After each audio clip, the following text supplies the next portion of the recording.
ಸಾಮಾಜಿಕ ಜಾಲತಾಣದ ನನ್ನೆಲ್ಲ ಗೆಳೆಯರಿಗೆ ನಮಸ್ಕಾರಗಳು. ನಾನು ಇವತ್ತು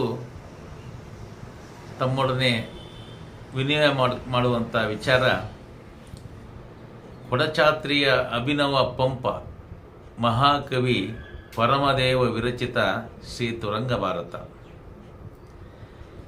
ಈ ಮಹಾನ್ ಗ್ರಂಥದ 5 ಸಂಪುಟಗಳನ್ನು ಸಂಪಾದನೆ ಮತ್ತು ಭಾವಾನುವಾದ ಮಾಡಿದವರು ಸಾಹಿತ್ಯ ವಿದ್ಯಾರತ್ನ ಕೂಡಲಿ ಜಗನ್ನಾಥ ಶಾಸ್ತ್ರಿಗಳು. ಈ 5 ಸಂಪುಟಗಳ ಮಹಾನ್ ಕಾವ್ಯವನ್ನು ಪ್ರಕಟ ಮಾಡಿದವರು ಅಗ್ನಿ ಸೇವಾ ಟ್ರಸ್ಟ್ ರಿಜಿಸ್ಟರ್ಡ್ ಬೆಂಗಳೂರು. ಈ ಟ್ರಸ್ಟಿನ ಗೌರವ ಅಧ್ಯಕ್ಷರು ವಿದ್ವಾನ್ ಗಜಾನನ ಜೋಶಿ ಗೋಕರ್ಣ, ಅವರು ಹಾಲಿವಾಸ ಅಮೇರಿಕ. ಈ 5 ಸಂಪುಟಗಳ ಮಹಾನ್ ಗ್ರಂಥವನ್ನು ನನಗೆ ಉಡುಗೊರೆಯಾಗಿ ನೀಡಿದವರು ಕವಿ ಪರಮದೇವರ 6ನೇ ವಂಶಸ್ಥರಾದ ಉಳ್ಳೂರಿನ ತಾರಾನಾಥರು. ಅವರು ಹಾಲಿ ಬೆಂಗಳೂರು ನಿವಾಸಿಗಳಾಗಿದ್ದಾರೆ.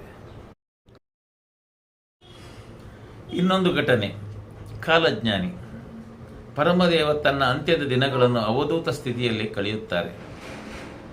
ಅವರಿಗೆ ತನ್ನ ಮರಣ ಯಾವತ್ತು ಎಷ್ಟು ಹೊತ್ತಿಗೆ ಎನ್ನುವುದು ಚೆನ್ನಾಗಿ ತಿಳಿದಿತ್ತು.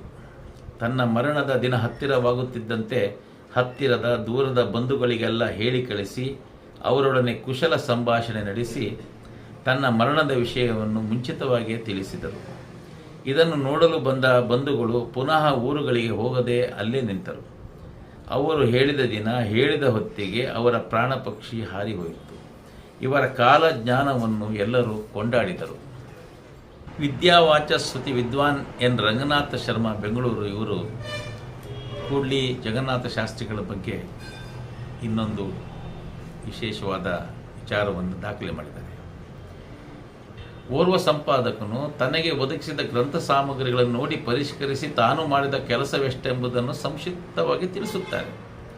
ಆದರೆ ಶ್ರೀ ಜಗನ್ನಾಥ ಶಾಸ್ತ್ರಿಗಳಾದರೂ ತಾವೇ ಹಳ್ಳಿಗೆ ಮನೆಗಳಿಗೆ ವಿಚಾರಿಸಿ ತಾಳೆ ಪ್ರತಿಗಳನ್ನು ಸಂಗ್ರಹಿಸಿದ್ದಲ್ಲದೆ ಕವಿ ಪರಮದೇವರ ಮತ್ತು ಅವರ ವಂಶದವರ ವಿವರಗಳನ್ನು ಸಂಗ್ರಹಿಸಿ ಸಂಪಾದಿಸಿದ್ದಾರೆ. ಈ ರೀತಿಯಾಗಿ ಕೂಡ್ಲಿ ಜಗನ್ನಾಥ ಶಾಸ್ತ್ರಿಗಳು ಈ ಪುಸ್ತಕವನ್ನು ಭಾವಾನುವಾದ ಸಹಿತ ಪರಿಷ್ಕೃತ ಮುದ್ರಣವನ್ನು ಮಾಡಿಸಿ ನಮಗೆ ಅರ್ಪಿಸಿದ್ದಾರೆ. ಆ ಅರ್ಪಣೆ ಮಾಡಿದಂಥ ಅಗ್ನಿ ಸೇವಾ ಟ್ರಸ್ಟ್ ಮತ್ತು ಈ ಪುಸ್ತಕವನ್ನು ನನ್ನ ಕೈಗೆ ಸಿಗುವಂತೆ ಮಾಡಿದಂಥ ಉಳ್ಳೂರು ಗೆಳೆಯರಾದಂಥ ತಾರಾನಾಥರು, ಅವರು 6ನೇ ತಲೆಮಾರಿನ ವಂಶಸ್ಥರು. ಅವರಿಗೂ ಕೂಡ ನಾನು ವಂದಿಸ್ತಾ ಈ ಪರಿಚಯವನ್ನು ಇಲ್ಲಿಗೆ ಮುಕ್ತಾಯ ಮಾಡ್ತೀನಿ. ಮುಂದೆ ಪ್ರಥಮ ಖಂಡ, ಪೀಠಿಕೆ, ನಾಂದಿ ಇವುಗಳ ಬಗ್ಗೆ ಕೆಲವು ಪುಟಗಳನ್ನು ಕೂಡ ನಾನು ಓದ್ತೀನಿ. ಈ ಮೂಲಕ ನಿಮಗೂ ಕೂಡ ಕವಿ ಪರಮದೇವರ ಶ್ರೀ ತುರಂಗ ಭಾರತ ಓದುವ ಪ್ರೇರಣೆ ಆಗಲಿ. ತಾವುಗಳು ಎಲ್ಲರೂ ಓದಿ ತಮ್ಮ ಮನೆಗಳಲ್ಲೂ ಈ ಪುಸ್ತಕ ಇರಲಿ. ಕೊಡಚಾತ್ರಿಯ ಅಭಿನವ ಪಂಪ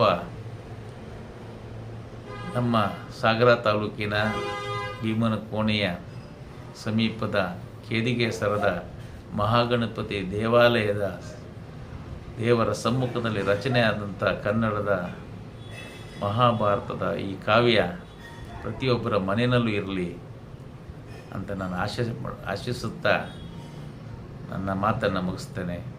ನಮಸ್ಕಾರ.